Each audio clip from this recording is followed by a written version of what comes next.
Imagine this. It's the year 2050. The air is thick with smog, cities are underwater, and wildfires rage across continents. This isn't a scene from a dystopian movie. It's the future we're heading toward if we don't change course. But here's the thing. The climate crisis isn't just about the environment. It's about everything. Our economy, our politics, our way of life. And in her groundbreaking book, This Changes Everything, Capitalism versus the Climate, Naomi Klein argues that to save the planet, we need to rethink the very systems that got us here. Hello everyone. Welcome back to Knowledgeable Audiobooks. So, grab a seat, because today we're diving deep into this eye-opening book. By the end of this video, you'll see the climate crisis in a whole new light, and you might just feel inspired to take action. The problem, capitalism and the climate. Let's start with the heart of the problem. Naomi Klein doesn't pull any punches. She argues that our current economic system, capitalism, is fundamentally at odds with the health of our planet. Think about it. Capitalism thrives on endless growth, consumption, and exploitation of resources. But here's the catch. Our planet has limits. We can't keep extracting, burning, and polluting without consequences. Klein takes us back to the 1980s when neoliberalism, a hyper-capitalist ideology, took hold. Governments started deregulating industries, cutting taxes for the wealthy, and prioritizing profits over people. And guess what?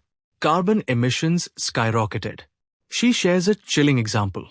In Canada, the tar sands industry, one of the dirtiest forms of oil extraction, was allowed to expand rapidly, despite its devastating environmental impact. Why?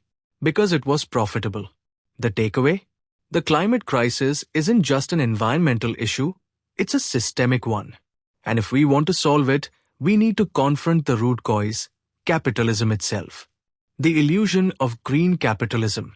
Now, you might be thinking, what about green capitalism? Can't we just switch to renewable energy and keep the system as it is? Klein has a blunt answer. No. She calls out the idea of green capitalism as a dangerous illusion. Sure, companies are selling us eco-friendly products and promising sustainable solutions. But often, these are just marketing tactics, what Klein calls greenwashing. For example, she talks about how big corporations like BP rebrand themselves as Beyond Petroleum while still investing billions in fossil fuels. Or how some governments promote carbon trading schemes, which often end up benefiting polluters rather than reducing emissions. The reality is, we can't shop our way out of this crisis. Buying a reusable water bottle or driving an electric car might help, but it's not enough. What we need is systemic change, a complete overhaul of how we produce, consume, and live. The power of grassroots movements. But here's the good news. Change is possible. And it's already happening. Not from the top down, but from the ground up. Klein introduces us to inspiring grassroots movements around the world. For example, the indigenous-led resistance against the Keystone XL pipeline in North America. These communities didn't just say no to a pipeline, they defended their land, their water, and their future. Or consider the Blockade movement, a global network of activists fighting fossil fuel projects in their backyards. From coal mines in Germany to fracking sites in Argentina, ordinary people are standing up to powerful corporations and governments. Klein's message is clear. Real change starts with people.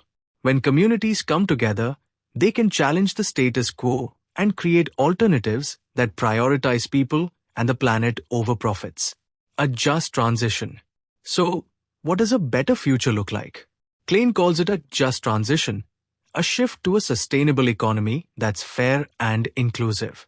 This isn't just about switching to renewable energy. It's about creating jobs, reducing inequality, and ensuring that no one is left behind.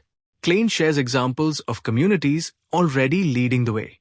In Germany, for instance, the transition to renewable energy, known as the Energiewende, has created thousands of jobs and empowered local communities.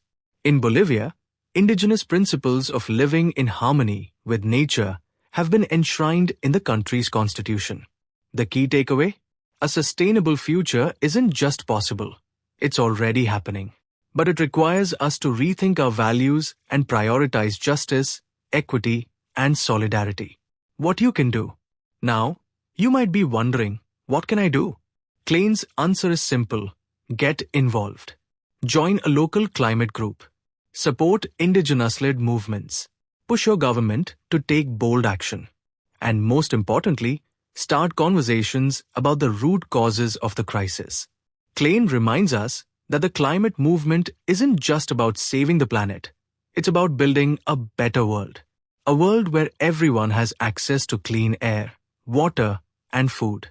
A world where communities thrive and nature is respected. So, the next time you hear someone say, "This is just how things are," remember, it doesn't have to be this way. Together, we can change everything. And that's it. This Changes Everything by Naomi Klein. It's a powerful, thought-provoking book that challenges us to rethink not just the climate crisis, but the systems that created it. If you found this video insightful, please give it a thumbs up and share it with someone who needs to hear this message. And don't forget to subscribe for more deep dives into books that change the way we see the world. Let me know in the comments, what's one action you'll take to fight the climate crisis? Together, we can make a difference. Thanks for watching, and I'll see you in the next video.